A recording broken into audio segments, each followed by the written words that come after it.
This is a video about the fun I've had over the past few summers. I've been wandering through the desert, watching and learning about Mexican Spadefoot tadpoles. I live in the Four Corners area of southwestern Colorado. The Great Basin Desert around here is a landscape of extremes. Baked dust dry for much of the year, then freezing cold and windy for the rest. It's probably not the first place that comes to mind when you think about amphibians. But if we're lucky, the summer monsoons blow in from the Gulf of Mexico, and we'll get rain. The monsoon rainwater runs in sheets over the dust and slick rock and collects into temporary pools of water. These puddles and pools fill with strange creatures like fairy shrimp and triumphs and clam shrimp and, perhaps best of all, tadpoles. A few of these pools may last as long as a month or two, but most last much less time than that. So any creatures that live in them are in a race. Can they grow and reproduce before the sun turns the pools into cracked mud and dry sandstone? Spadefoot toads specialize in breeding in these short-lived pools. The toads have spent most of the year underground. They dug themselves into the soil with these spades on their hind feet. If the monsoon rains come at the right time, the toads dig themselves out of the soil and they breed. They lay eggs that can develop and hatch into tadpoles within just 2 days. Then those tadpoles can metamorphose into toads just 12 to 16 days later. So, roughly 2 to 3 weeks from egg to toad. It's sort of a developmental drag race. The Spadefoots choose to breed in pools with very muddy, silty bottoms. A slick rock pool with dense mud in it might have tadpoles, but a deep slick rock pool without a muddy bottom probably won't. I've even found a site right in the middle of a dirt road. Something about the spot makes the water collect there, and it's muddy, so the Spadefoots like it. They aren't just able to breed in these pools, they prefer them. So, how do the tadpoles live? What do they eat? There are two main forms or morphs of the Spadefoot tadpoles. One is the omnivore morph. These omnivore morphs eat small organisms and algae, that sort of thing.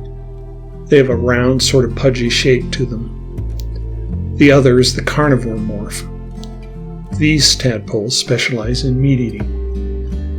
If you turn an omnivore over and look at its belly, you can sometimes see a long, coiled mass of intestine through the tadpole's belly skin. That long intestine helps it to digest things of lower nutritional value.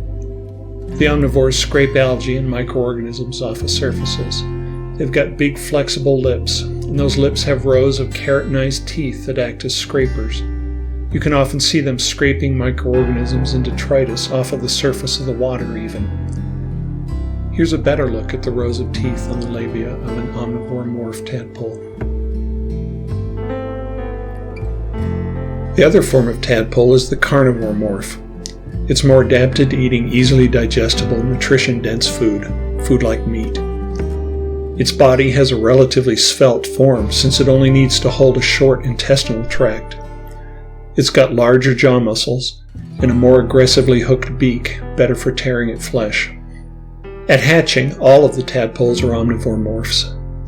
So I think that that's pretty strange. But now the story takes a bit of a science fiction turn. One of the factors controlling the tadpole morph switching is their diet. If a young omnivore tadpole happens to ingest meat, a fairy shrimp say, or another tadpole, then that omnivore tadpole is then much more likely to turn into a carnivore morph. The omnivore's form changes. It grows differently.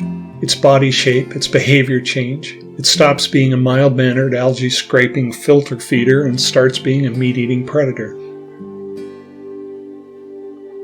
As I was watching the tadpoles one day, I saw a disturbance in the water. I couldn't tell what it was at first, but eventually I could see it was a carnivore morph tadpole feeding on an omnivore.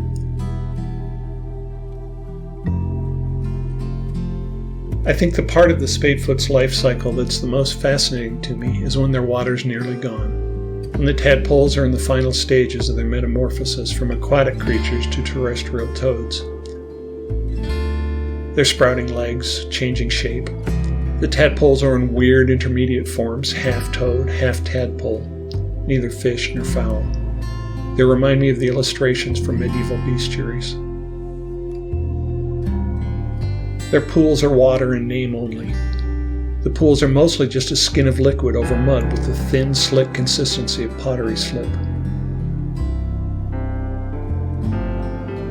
Dip your hand into it, your hand comes out looking as though you've dipped it into a bucket of thick, mud-colored paint.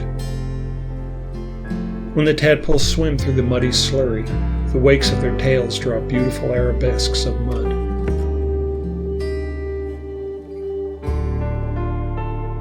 Watching these swirls is fascinating. There's just so much mathematics going on in the world.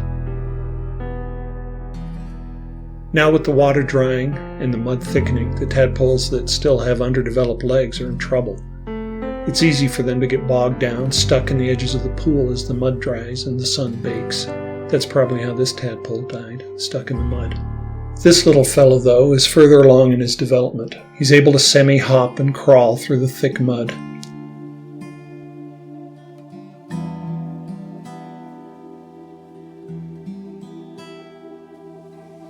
He moves like a partially formed gargoyle sculpture, dragging himself out of the clay. Eventually, if they're lucky, the tadpoles win their race with the sun. One day you'll come out to see them and their water's gone. Out of the corner of your eye, you see tiny creatures hopping away from your boots. They're so small that you'd miss them if you're not careful. The tadpoles metamorphosed into little toads and left the pool.